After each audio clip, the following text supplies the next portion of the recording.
for the statewide arboretum before we started? Yes, I do. Um, Hi, everyone. I'm Michelle DeRusha, Communications and Events Coordinator for the Statewide Arboretum.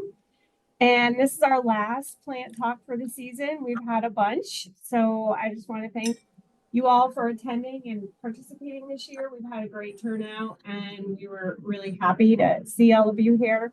If this is your first one and you want to catch up, on plant talks that you missed. All of the recordings are over on our YouTube channel. So you can just go to YouTube and then type in the search Nebraska Statewide Arboretum and you'll find all of our videos there. We have lots.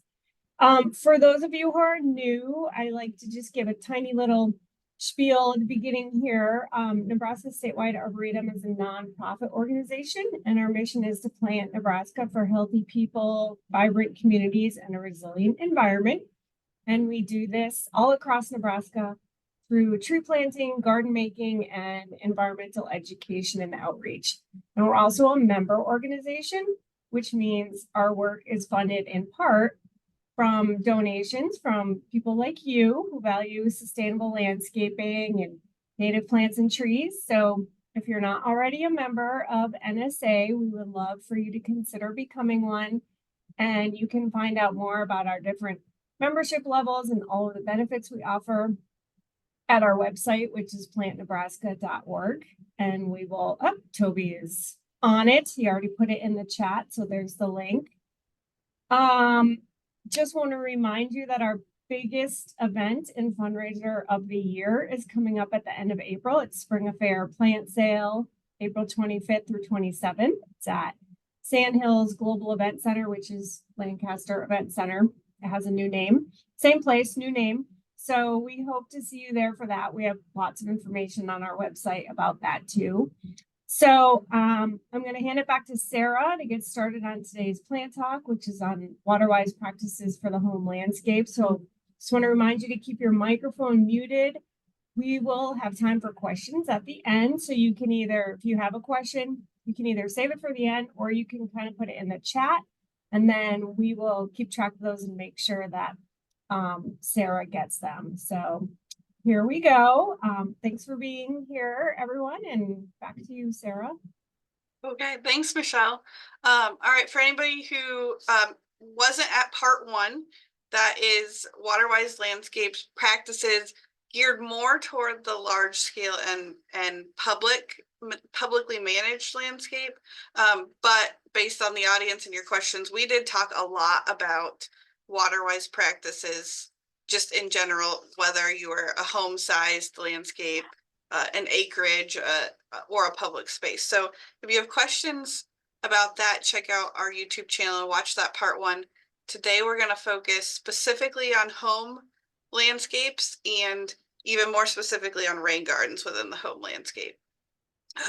So I did mute all of you as you were coming in. You're welcome to unmute yourself to ask questions, but when you're not speaking, please keep your microphone off just so we don't have to hear the background noise that happens around all of us.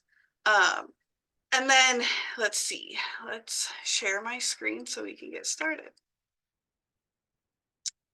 Okay. Give it a minute to load. There we go.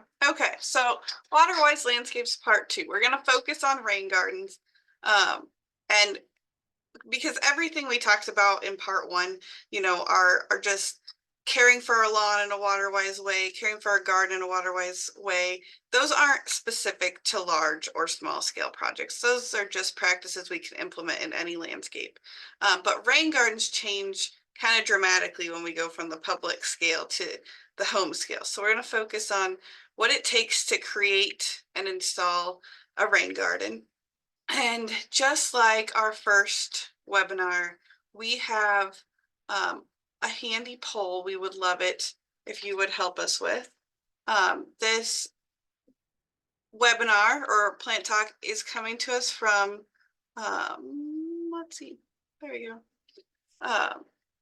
from a grant that we have through the Nebraska Department of Environment and Energy. And one thing they asked us to do during some of our educational events is just to do a pre-survey and a post-survey, just so we can show that we did teach you guys something, and that just to get a kind of an idea of how people feel about some of these topics and some of these ideas. So there's no grade. I'm not even gonna know who answered what, but it does really help us out if you take a minute and answer the questions, and answer to the best of your ability. I'll leave it up for a few minutes while we get started here, and then we'll just let it go away. And it'll be the same 3 questions at the end. So today I want to talk about real quick why rain gardens are important. Again, we covered that mostly in part 1. Then we're going to look at placing them, what shape they need to be, the size they should be, and then we're going to look technically at building and soil amendment. There'll be a little bit of math, but it won't be bad. We'll look at some of my favorite plants for rain gardens, and then real quick we'll just touch on the care and management that these landscapes take. And let's see, how are we doing? Oh wow, the poll is going great. So if you want that little screen to go away, answer it, and it just disappears.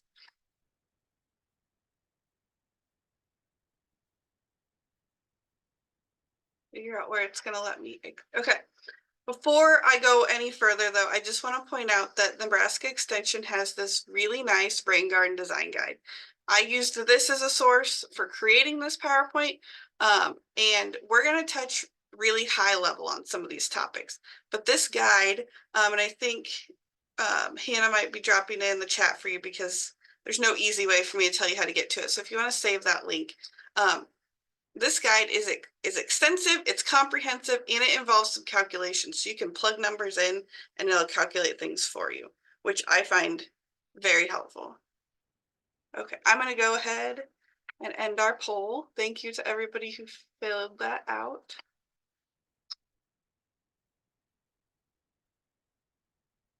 Okay. Why rain gardens? I think most of you probably know this, and that's why you're here, but it's always good to talk about it real quick. So a rain garden is a garden that catches and holds water. This is kind of different than a bioswale, which catches and slows water but lets it move. We're trying to catch the water in one place as much as we're capable of and give it time to absorb into the ground. And we do this to treat water like a resource, like in my left-hand photo versus a waste product in my right-hand photo. And we'll never catch all the rain that falls on our property. That's not the goal. The goal is just to collect, enough to soak into the ground to use as a resource in our own landscapes for our plants. And then just to put less into our storm sewers and our drains that we send out of our towns. A rain garden specifically uses plants to filter out sediment, fertilizers, oil, trash, anything that rain might have picked up on its way to your garden through our built environment. Often this water comes off our roofs, off our driveways, and even our lawns run off a lot of water. And the plants are a really particular part. We could just have a hole where we let water soak in. But the plants work hard in this landscape, and we'll talk about that a little bit. Okay. Placement is probably the key thing that if you're going to put a rain garden in your yard, we need to talk about. There's everything else can be kind of debated, changed, customized to you, but there's some real, firm rules about placing a rain garden. So to start with, we're trying to intercept water as it runs off or onto our property. Sometimes this water's coming from a neighboring property and going through ours. So it's important that we take time before we pick a spot to watch how the water moves. Rain gardens usually tell us where they want to go versus other gardens where we tell them where we want them. We need to watch where the water already goes unless we want to do a lot of work to change that. And then we don't want to put a rain garden in our already wet spots. This is what I hear a lot of people want to do. People will come to plant sales or up to our booth at events and they'll say, I've got this really wet spot. It never drains, so I'm just going to put a rain garden there. No, you can put a pond there, but you can't put a rain garden there. This spot already has drainage issues, so instead we're going to try to intercept the water before it gets to that space. I know this picture scanned a little dark, but I just wanted to take a quick example It's a random house I pulled from Google Maps in Omaha. I have no idea where this property is, and I made up the water flow. But say this is my house, and I stood outside in the rain and I watched how water comes from the neighbor's property. And I looked at how many, let's see, how many downspouts, that's the word, downspouts I have on my house, and where on the roof that water's coming from. So I can see if I have a downspout here and here and here, I'm really only taking water from this portion of the roof. And we're going to say our slope kind of runs this way. So if we place our garden kind of in the middle, we can catch water running from the neighbor's property, running from our downspout. And sure, when it overflows, some will still go onto our driveway in the street. But if we could catch half of that, that's a significant amount of water that we kept out of our storm drains. I'm trying out this laser pointer for the first time, so I had to figure out how to make it go away. After we've looked at how the rain moves, we've evaluated any problem areas that we want to avoid or to intercept water before they get there. We need to keep our rain garden 10 feet from the foundation. It's kind of inarguable. I can't fix that for you. If you've got some really impressive soil work, maybe you could go closer, but we're just 10 feet from the foundation. That's a hard rule. And then we need to think about where it's going to overflow. A rain garden is going to catch a lot of the water, but especially in our larger rains, even in our smaller ones, if we have a smaller yard, we're not going to catch all the water. So we wouldn't be intentional about where that overflow goes. That also needs to go away from the building. It needs to go away from our problem areas. It needs to go toward a space that can handle that water, which is where our storm drains come in to being really helpful. If you look at this graphic from that Nebraska Extension Rain Garden Guide, they've called out some other spaces too. If we have a septic field, if we're out on an acreage or a farm and we have a septic system or any kind of buried water containment, we need to avoid that. And then we don't really want to go further than 30 feet. If we're trying to direct water more than 30 feet, we'd probably be better off just making sure that whole space was really good soil, really able to soak up water. We probably won't collect a large amount that far away. And then the overall shape ultimately depends on you and your style and your yard and how you're designing it. We want this to fit into the rest of our landscape. So if you Google pictures of rain gardens, you can see a lot of yards where people just plopped something down in the middle of this, whole big grassy area.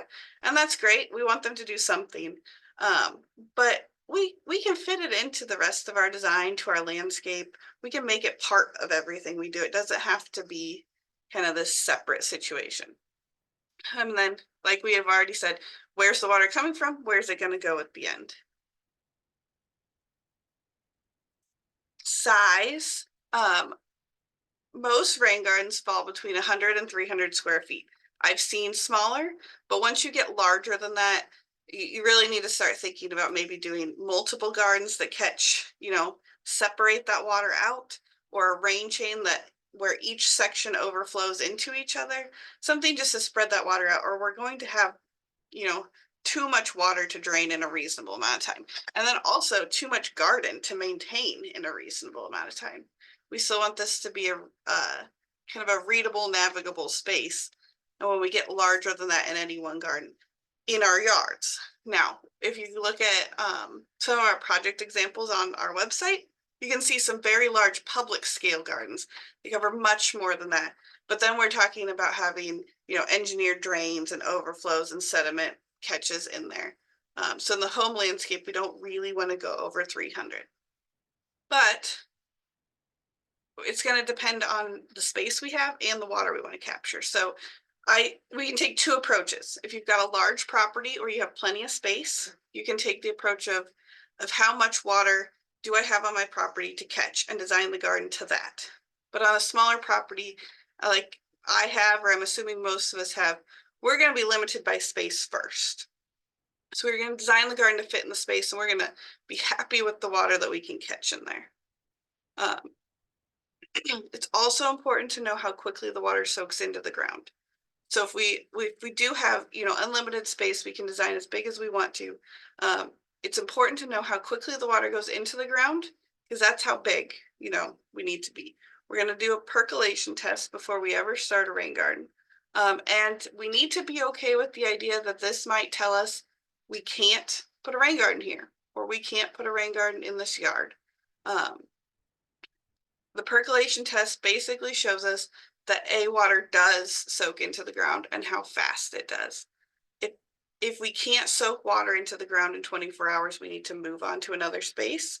And that occasionally may mean that our property is not suited to a rain garden. Usually there's other things we can do to work on that first, but to do a basic percolation test, there's lots of fancy ways to do this. There's tools that measure this, but you can dig a 12-inch deep hole. It needs to be straight sided so we can get a good measurement. Fill it with water and let it drain completely. That drainage doesn't matter. It just needs to happen within 24 hours. We didn't measure that. We're going to fill it with water a second time, and now we're going to place a ruler in the hole. We're going to come back in an hour, and however far it's gone down, that's our inches of infiltration per hour. Again, if it takes more than 24 hours, even that second time around, we're going to have to move on to another space, because that's kind of the key. You know, we need to make sure that our rain garden can drain completely. Otherwise, you know, we could consider, you know, a more permanent feature like a pond. We can do a lot of soil amendment. We can get some more expensive tools in here. But if we're just trying to create a rain garden with the space we have and some minimal soil amendment, we need it to drain reasonably quickly. Our goal is at longest, we want 1 inch per hour. We're going to be really happy if we get 1/2 inch an hour, or we're going to be okay if we get 1/2 inch an hour. But 1 inch an hour, we're really golden. Okay. So we're going to take our 2 options: rain garden size based on amount of water. Next, we'll cover if we're limited in size. So if we have all the space we could want, we're going to look at the area of impervious surfaces that will drain into the garden.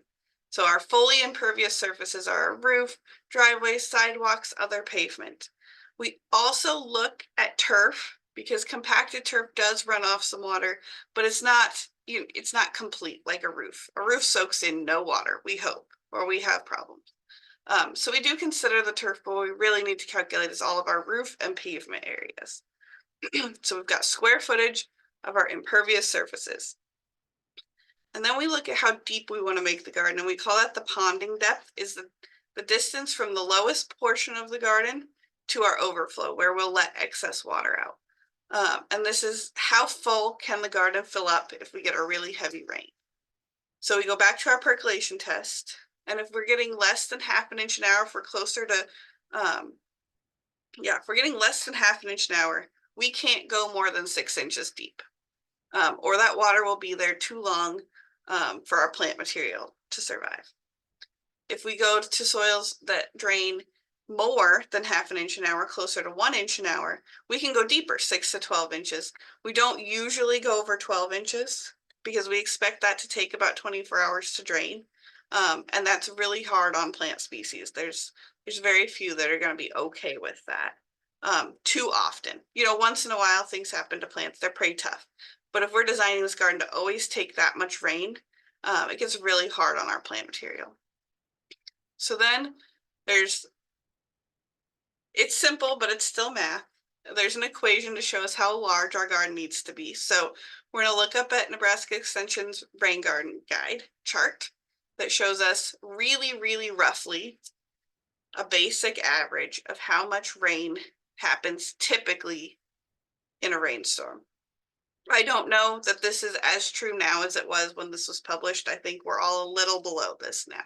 And it is a really rough average, but it gives us something to calculate. So we take our square footage of our impervious surfaces where we're going to collect water from.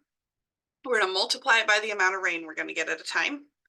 And then we're going to divide it by the depth we think we're okay with. So in my example, we're going to say I had about 800 square feet of roof and driveway that I'm draining. and we're in eastern Nebraska, so we're getting about 1.25 inches of rain.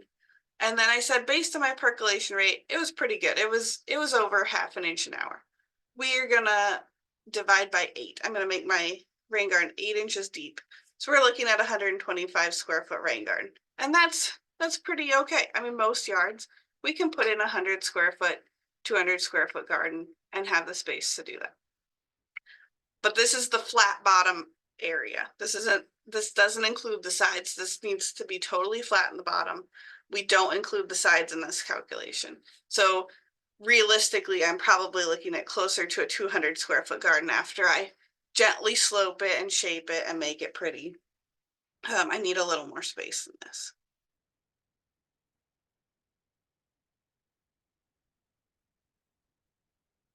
In most of our situations, we're going to be limited. At least in my home, I'm limited first by space. So I need to think about this just a little bit differently. So whether it's space limiting you, money, time, whatever, we don't always get to choose the max size of rain garden that could capture everything that falls on our property. But according to the extension guide, we can reduce the ideal size of our garden up to 30%, and we're still catching a really large majority of the rain. And in the end, if I caught half of what runs off my property, I'd be pretty happy with that. So I'm not gonna not make a rain garden just because I can't make it the perfect size. We're still gonna do a percolation test before we get attached to the location, just to make sure that we can put a rain garden here, and that we can make, and then we know how deep we can make it. And again, the temptation with when we're limited by size is to go deeper. But unless our soil drains very quickly, we just don't want to go over 12 inches an hour or 12 inches of depth. We're trying to get the majority of that water out in 24 hours. Some people are really, really strict about this 24 hours. And I'm more willing to let a garden drain pretty completely in 24, but finish up in 48. That's comfortable to me. Look, as long as we don't have plants standing in 8 inches of water for 48 hours, we're gonna be okay. If there's an inch left or just some bogginess left after that, I want dryness in 48 hours. And that is assuming the rain event finished. Because if it keeps raining for 3 days, we can't say, well, that first day it never drained. Well, it never stopped raining. So from the end of the rain, we want most of that water gone in 24 hours. And within 48 hours, we don't want any standing water left. There might be some sogginess that has to dry out, but we don't want any standing water left at that point.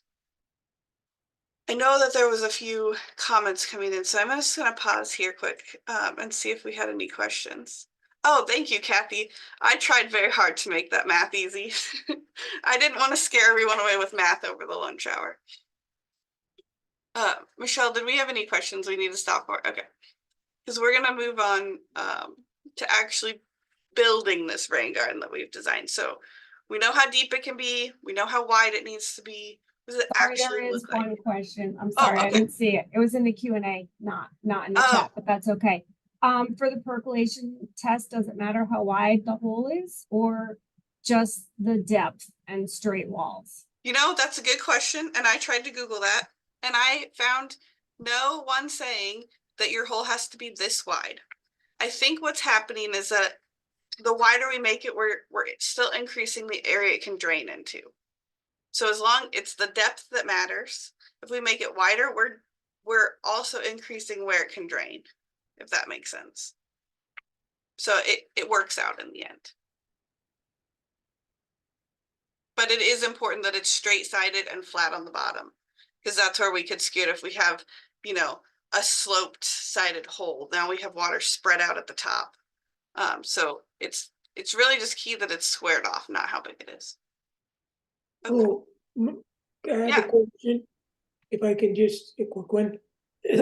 Sarah, a lot of times people have different trees that are small, they're not grown up yet, but have the ability to just allow a not nice tree like a silver maple will go for the water, its roots. And you'll start off probably, this is my guess, you'll start off with this rain garden, Mhm. and then all of a sudden, it took 24 hours to drain or 48.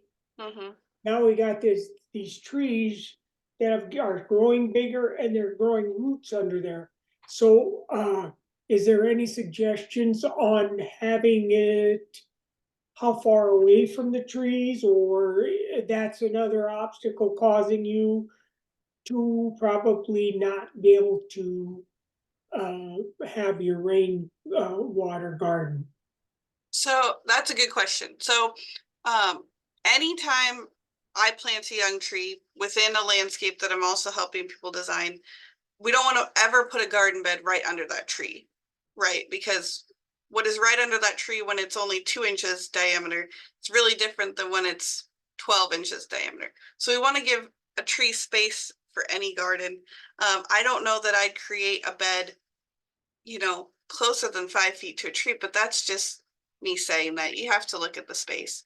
I don't like trees in rain gardens unless we're talking about really large spaces, and we're not today.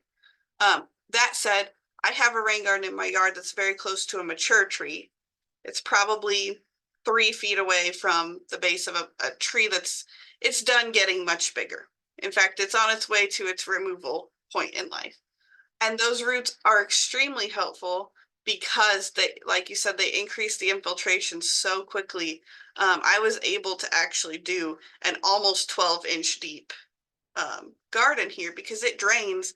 It almost never even fills up with water. It drains so quickly because if there's a maple there, like you even gave in your example, and it sucks the water right out.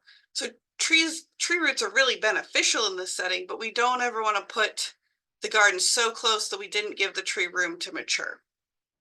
Did that answer your question?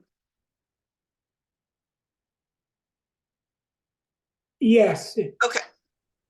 Yeah, basically we just always plan when we put a new tree in for the mature size. And as long as we do that, I don't think we need, if you have a tree species that does not like standing water, we might reconsider. But a maple is probably going to be perfectly happy next door to a rain garden.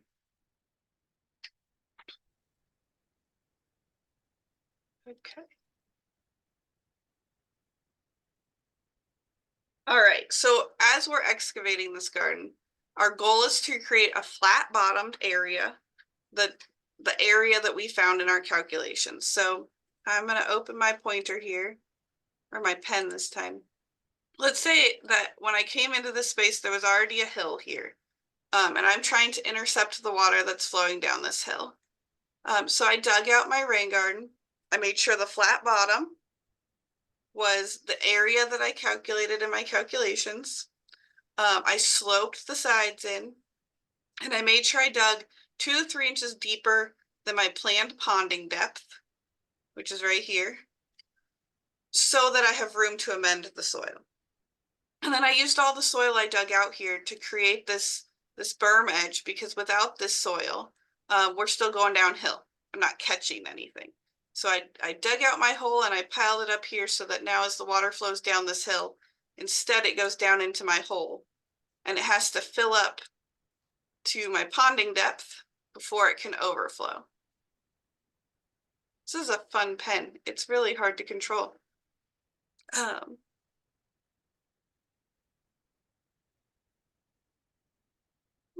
Let's see if I just go on. Does it go away? Great. Next up, I always assume if I'm talking about a rain garden that we're amending the soil. There are a few situations where we went in with wonderful soil and we don't have to do anything. But in Nebraska, we don't get that very often. Sometimes in a really sandy area, we actually have to amend to slow the infiltration rate. So whether we're amending to speed it up or we're amending to slow it down, we seem to always be doing something here. I'm assuming it's a pretty rare situation when we're amending to slow the infiltration down. So I'm assuming here that we're trying to make sure that our water drains well, that we're starting with a kind of clayey soil.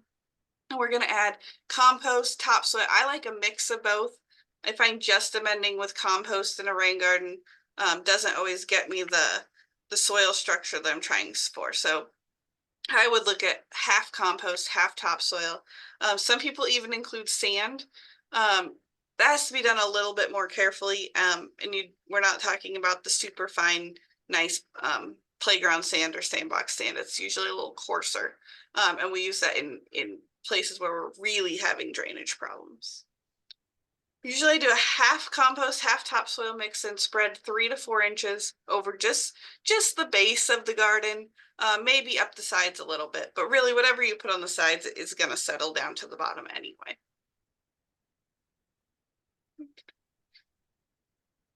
And then what we're going to do is we're going to take that amended soil and we're going to turn it into our base 6 inches deep. So we're going to go deeper than what we laid. So we have 3 inches of compost and we're going to dig down another 3 inches so that we're mixing that together. And we end up with at least 6 inches of nice loose soil at the bottom of our rain garden. You're welcome to go deeper. I won't stop you, but 6 inches is kind of the minimum. And then we're gonna loosen up the sides a little bit, even where we didn't amend. And this step is a little more debatable, but as long as you have a clay soil, what happens when you loosen that up? We've loosened the top 6 inches, but every time our spade hits the bottom, and especially if we're using a mechanical tiller, every time the blade hits the bottom of that 6-inch depth, we're compacting that soil together.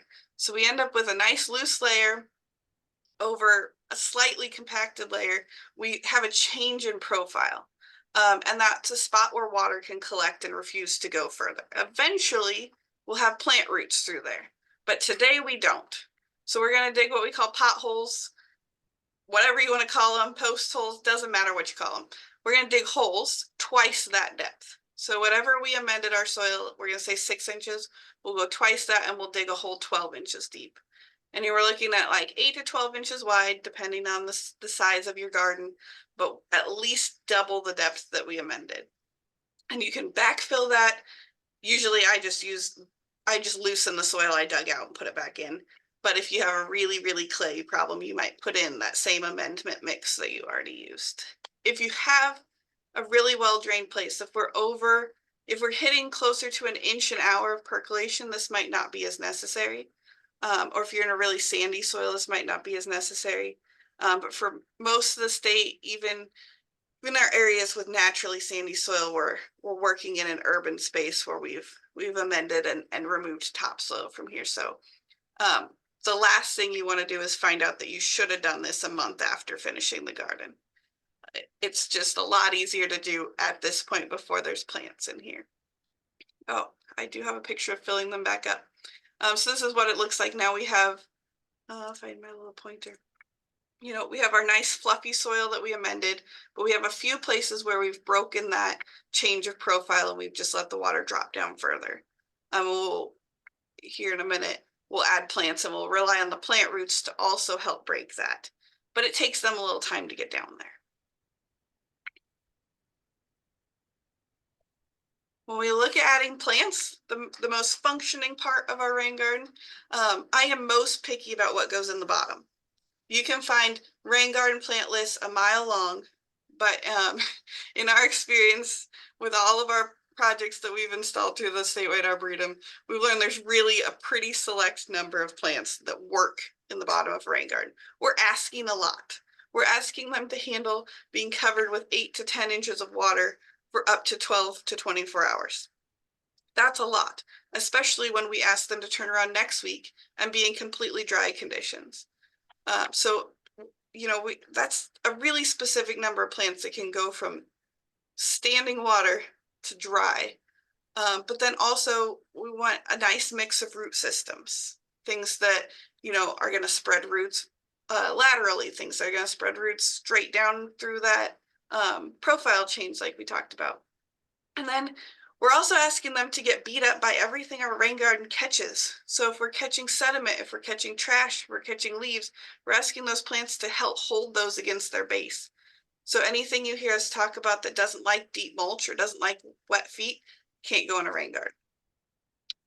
I'm going to show pictures of a few of my favorites for the bottom, but it's not limited to these.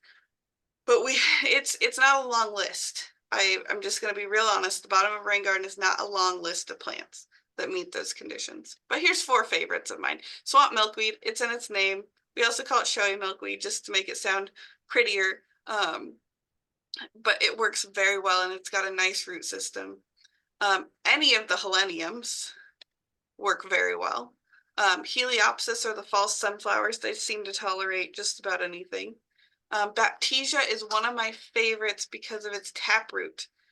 Its deep taproot just, punches straight down into the ground and really helps with that water infiltration.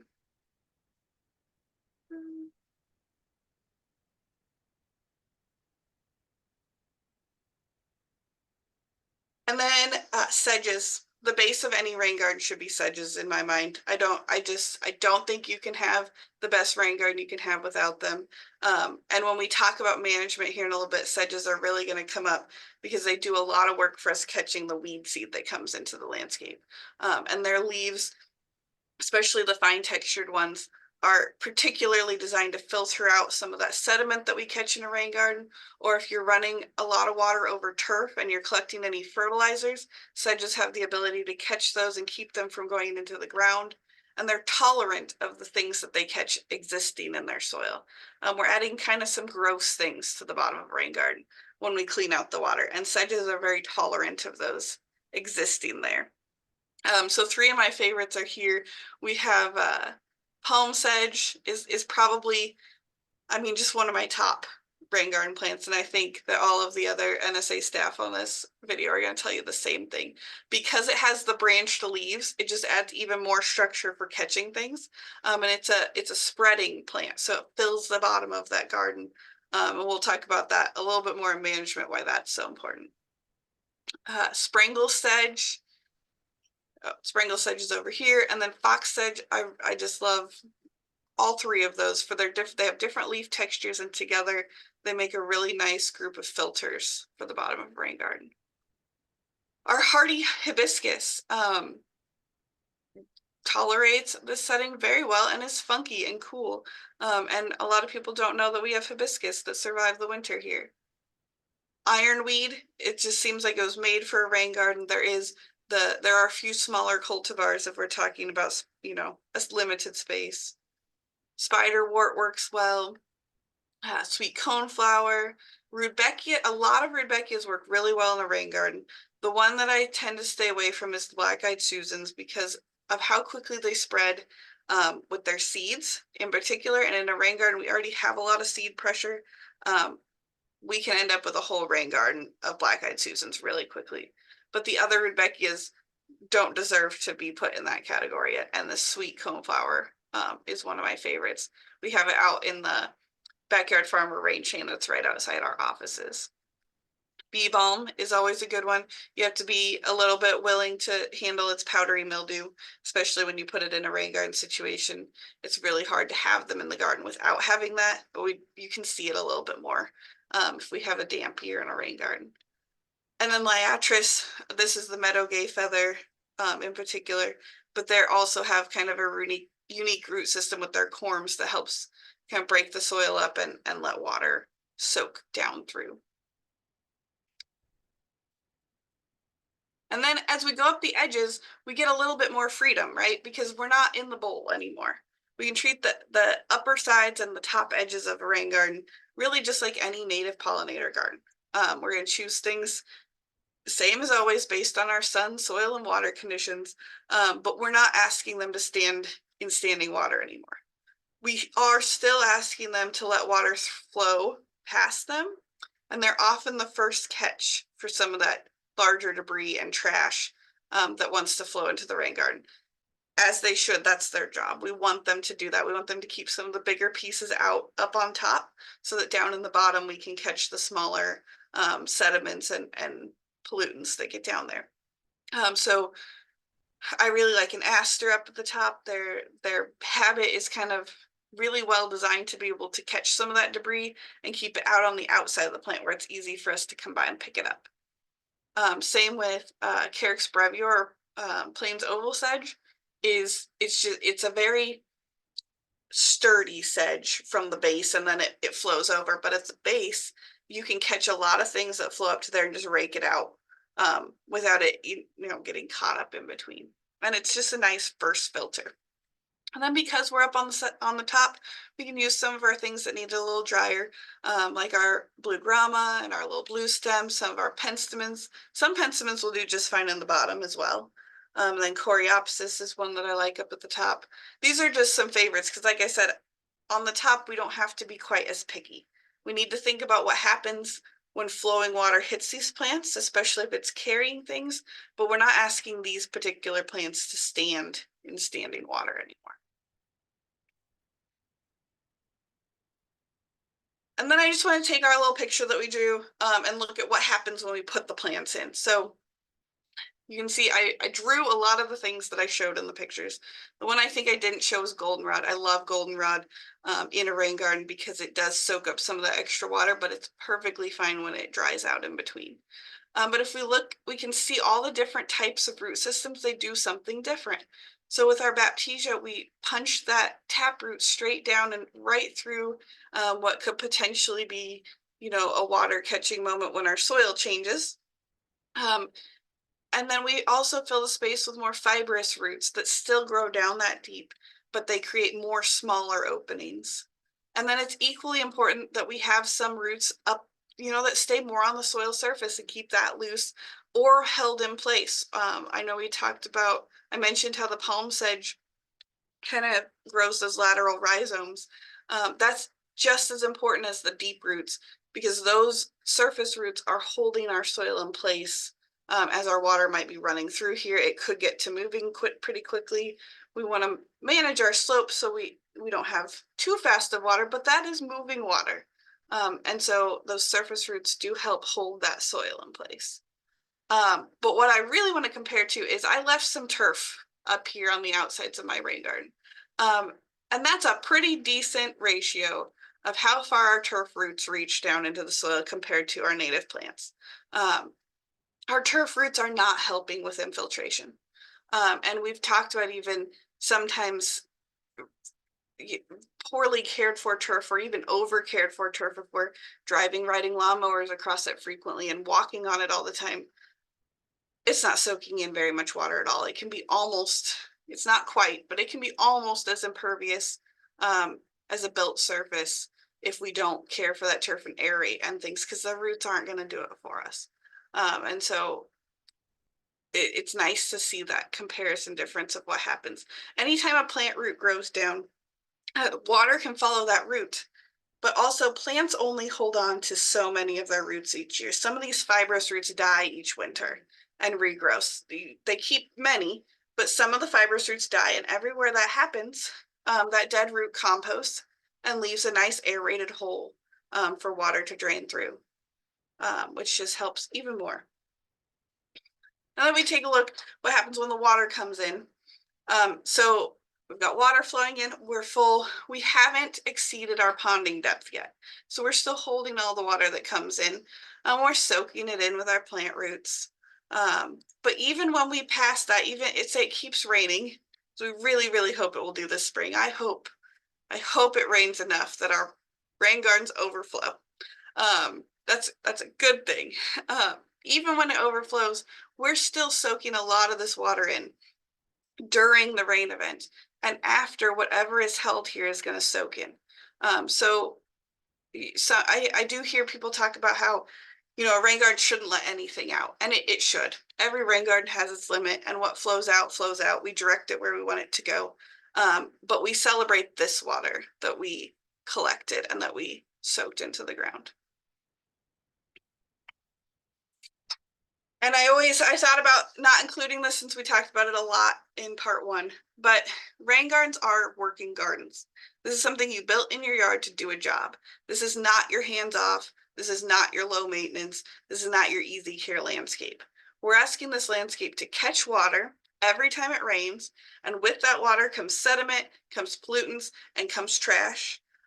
We're asking it to keep draining that water. And we're asking the plants to keep living in that. So we do our regular maintenance of cutting our plants back in the spring. We're going to remove accumulated leaf debris. This is one of the places where it's harder to leave the leaves. We can do it for a little while, but ultimately in the end, we need to make sure that there's room for water to come in every time it rains. So we are going to remove accumulated leaf debris. We're going to monitor when the sediment needs removed. This is going to depend a lot on where your water's coming from. Some rain gardens are going to catch more sediment than others. Some are going to accumulate it faster, and we need to remove that when it gets to the point where it's piling up on top of our plants. Rain gardens catch a lot of weeds. As water flows through our landscapes, especially if we have trees around us, a lot of that seed is going to end up in our rain gardens.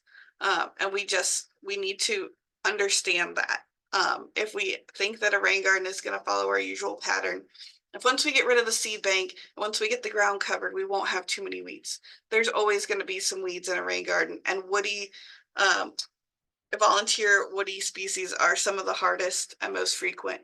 That's one of the reasons I like palm sedge, though, because it creates such a dense base to the garden. Any of those seeds that float will usually end up right on top of the sedge, and that if they never reach the ground, most of them won't germinate, and they're also easy to rake out. But this is one garden where we are going to stay on top of weeding as much as we can. And then know that plants will need replaced. That happens in any garden, but it happens a little faster sometimes in a rain garden.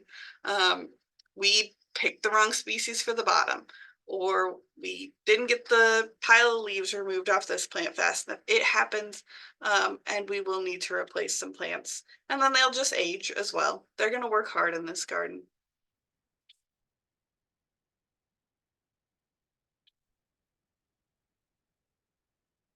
And that's what I have for today. Here are some of the resources we wanted to make sure that you had access to. AlwaysPlantNebraska.org is the source for anything Nebraska statewide arboretum related. Spring affairs coming up. Our plant sale dates are on the calendar. Our tips, help, and how-to page is full of plant lists.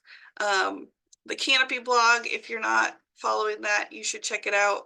And then if you're interested in our funding programs, sign up for emails at the bottom of the homepage. That's going to be the fastest way to find out when we have different funding opportunities available. And then also don't forget to look at that Nebraska Extension Rain Garden Guide that we shared the link to probably back at the beginning of the presentation. But thank you all. And I think we saved 10 minutes for more questions if we have any. There's a couple questions. Well, one comment that you can read and a follow-up question. Actually, now there's a couple questions. That's good. Okay, so Rachel is asking, do we need to install an inlet and outlet structures? I did not address those because in a home landscape that is rarely going to come up. In a public space or a large scale planting, where we have a really fast flow of water, those can save us from erosion, and we can also, catch sediment before it ends up in the rain garden. But for most people in a home size rain garden, we're never going to get to that size. Oh, thank you, Hannah. I will launch our ending survey. Oh, I forgot about that. I did too. Okay. Yeah, you can go ahead and do that. Okay. So, Sarah, I don't know if you want to read the comment from George. I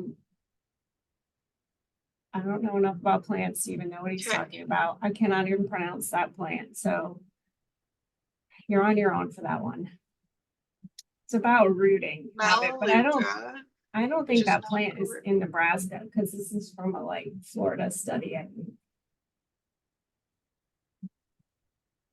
So George, do you want to maybe expand on that, since that's not a plant that we can use here? What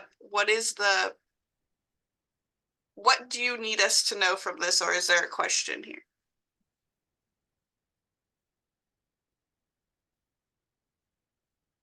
Are you maybe just talking about how some plants have roots that can handle water tables that move up and down, where sometimes they have their roots in the water and sometimes they don't? Oh yeah, he answered in the chat. He said, yeah, it's the characteristics of the roots that you're looking for. So even though that plant's not here in Nebraska, that's the kind of root system that you're looking for. Yeah, we're looking for things for the bottom of a rain garden. We want to be real picky, and we want to look for things that are okay with being, basically in the water, or really not. We can have a dry rain garden for a long time out of the summer, especially last summer. Most of our rain gardens were dry the majority of the year. Denise, rain gardens for shade. The plants get even more limited, but it can be done. So I look even more to the sedges there. I would look to some of the goldenrods. The woodmints, I think, I have not used them in a rain garden, but I think that they would be a good option. If anyone else has thoughts on plants for shady specific rain gardens, drop them in the comments. I think I saw Bob join. Maybe we can get him to list some plants. Yeah, I think he's on, but I think he's in the greenhouse on his phone, so. Oh, okay. But yeah, any advice on mosquito prevention? you can't have mosquitoes if you don't have water for more than 2 weeks. And if your rain garden has water for more than 2 weeks, you don't have a rain garden, you have a pond. So, Okay. yeah, That's very clear answer.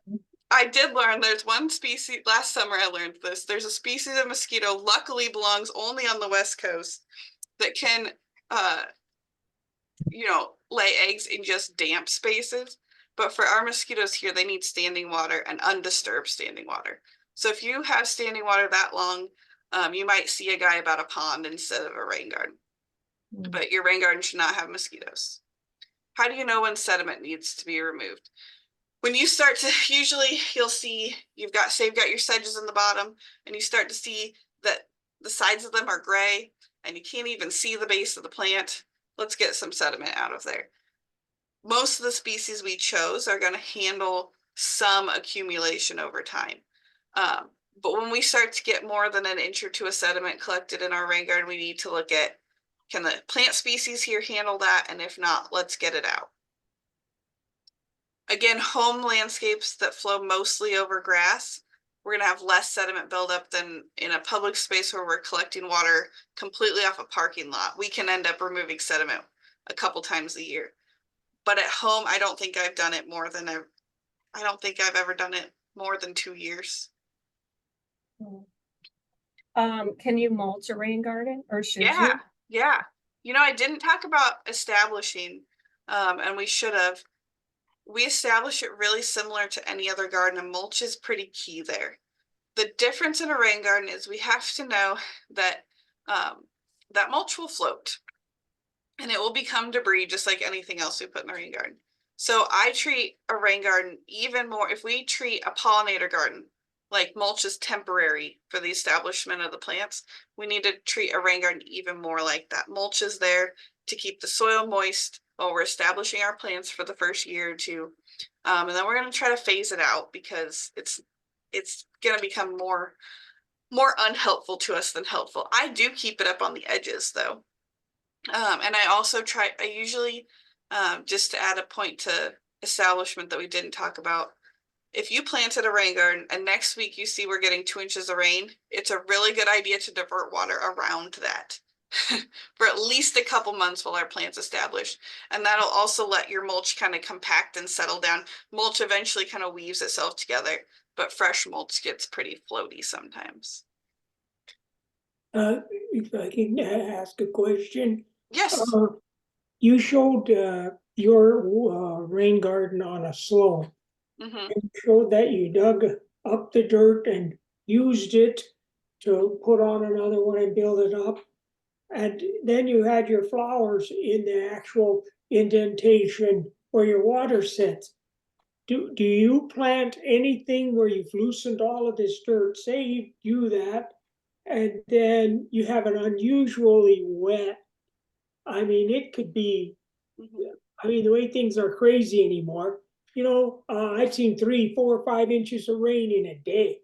So is there something that you can plant there where you've loosened that dirt that quickly grows that won't affect your rain garden by, dropping, say, annual rye or grass or something, any rain's gonna wash that in there. But is there something that can be put in there that's just like annual that eventually you could fill in with some of your,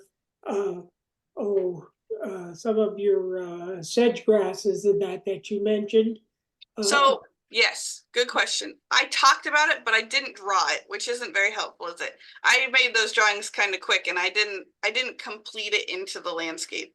I personally think rain gardens are best when part of a surrounding landscape, so you would have those edges planted. I didn't draw it because I drew that just to show really how the plant roots worked inside the bowl. But that's where that, if we go back to that plants for edges slide, and I talked about how the plants right on the edge, their job is to be the first filter and get the biggest particles out.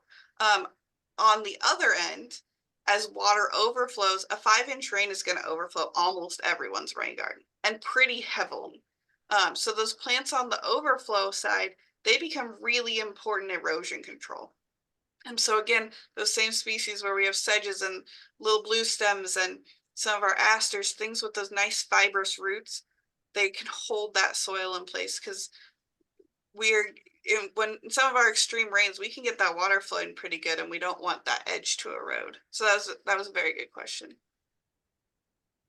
How deep should mulch be in the bottom of a rain garden? I always mulch plants about 2 inches. Go any deeper than that, and we struggle to establish some of our prairie species. How do you get the sediment out? With a shovel or a rake. Whatever tool works. It is a little bit of a, it's not a hard job, but you're trying to scrape just the top sediment out. You're not trying to dig a hole. So I am a little careful about how I do it, but a rake or a shovel, whatever is working best for you. George, I'm not personally familiar with Brad Lancaster's information. He may very well be a perfectly credible source, but I would question that what works very well in Arizona is likely not going to be the most helpful for us. I would say the one bit that may come from Arizona that we're not as familiar with is we are shifting to have less larger rains, which is more typical of a desert environment. We're used to all summer having about the same size rain, nicely spaced. And as we have fewer and larger events, we need to think about what Thomas brought up about making sure we're ready to control erosion as water leaves that we can't control. But I have no idea if he's a credible source or not, but I would assume that he is an expert in his field for Arizona, and you should take any information that comes from a desert environment and make sure that it's correct before you use it here. They're likely to have a completely different infiltration setup than we are. They're likely to verge, like I talked about, some of our super sandy soils where we amend soil to slow the water infiltration down. They may trend more to that direction where we're trying to speed it up. Susan, Sarah, yeah. there's a couple more questions in the Q&A. Oh, okay. One is, should goldenrod go in the bottom or on the sides? Goldenrod works well in both. It's one of our lovely special plants that we can use in a lot of places. There are a lot of species of goldenrod. Some will come directly out and say they really like a wet space. Some will say they're more dry tolerant, but I think that you could get away with most species all the way through. Denise, there are some goldenrods that are very shade tolerant. And then Susan dropped you a few more suggestions too. Yeah. And then if we're in a big drought, such as we have been in the last couple of years, should you water a rain garden? Do you need to water a rain garden? There's been times this summer where we've had to water most of our landscapes. Yeah. And I would say that in a drought, rain gardens become even more important because we want to catch any water that does fall. But then we do have to make sure we keep those plants alive. And that may be the one space in our yard that is harder to keep truly drought tolerant, because it also has to be truly wet tolerant. So I wouldn't be surprised if especially some young rain gardens need watered this summer too. Now there's some, I didn't water mine at home. I designed mine to be almost completely dry and go to wet, but my space was small enough that I didn't run out of plants that could handle that, if that makes sense.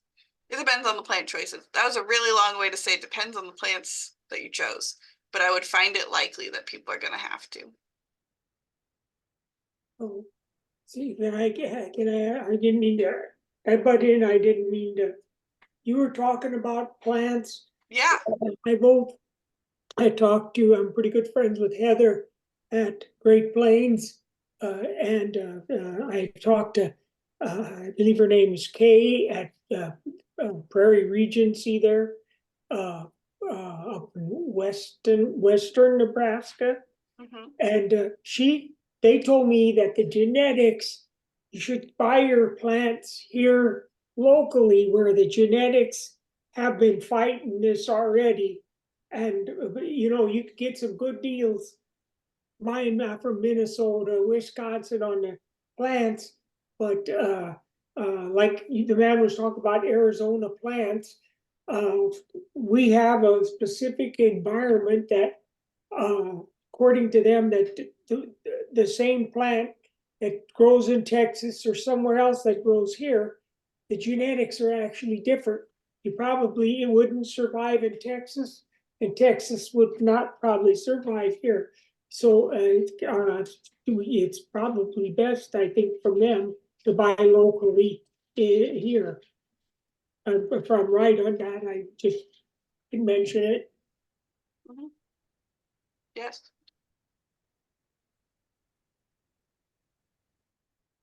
And then the age matters too. We'll always have to water to establish plants. That's just part of being in a urban built environment. But if we choose our plants wisely, like Thomas said, and we choose things that are designed to handle the switch from dry to wet, then we have to water a lot less. But don't feel bad if you do. If we're spending all this time on water-wise topics talking about how we shouldn't have to water our landscapes. We have to water a rain garden to get it through a drought. We have to water a rain garden to get it through a drought. Mhm. Okay. And I thank you, think Carol that, Coral, for some more shade suggestions. yep, see that. Oh, one more question before we wrap up. Can you estimate the costs on building 100 to 300 square foot garden? There are some wildly varying estimates, and I think that it comes down to where you buy your plants, the cost of the plants, and if you do work or you hire work. If you do the work and you buy the plants at a reasonable cost,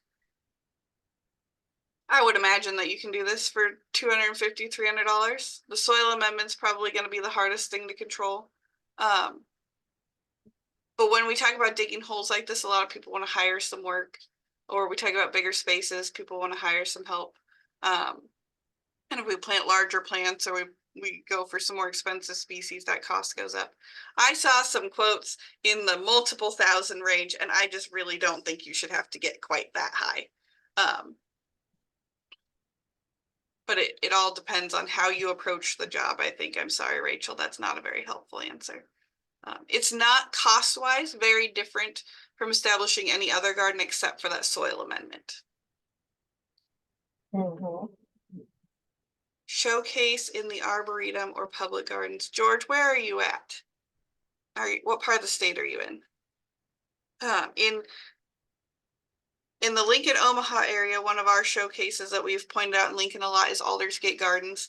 They have a really hardworking rain garden that has shown itself to prevent street flooding. So it has proved its worth and its ability to do its job. That one's very worth checking out on 84th and South Street. In Omaha, I like to look at the Metro Community College Rain Garden. That's huge. That's not going to show you what you can do in your yard, but it's a cool garden. And if you're moving through the kind of south central part of the state, Hastings Community College has a really neat rain garden that is built to be dry a lot of the year. It's a huge space. It can hold a lot of water, but it spends a lot of its time being dry. And if it's really cool. It's basically a tall grass prairie. Half the plants in there are as tall as I am. So it's just fun to walk through.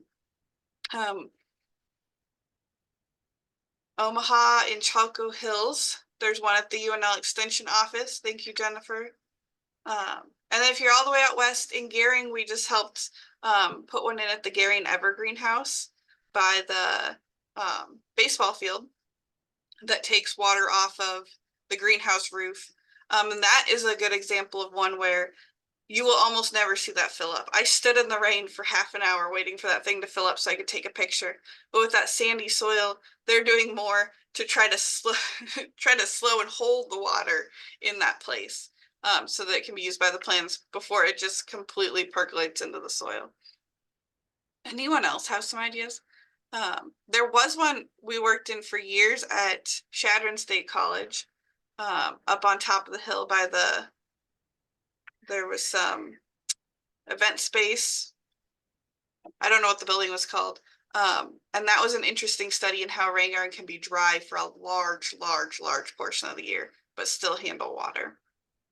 And I'm trying to think, then back across the northern top half of the state, there's one in South Sioux City that I haven't visited since it was planted, that handled, that was an area they were trying to solve a boggy problem. So just like we talked about, instead of putting the rain garden where it was wet, they were trying to prevent water from ever reaching the soggy spot, and that's in Freedom Park in South Sioux City.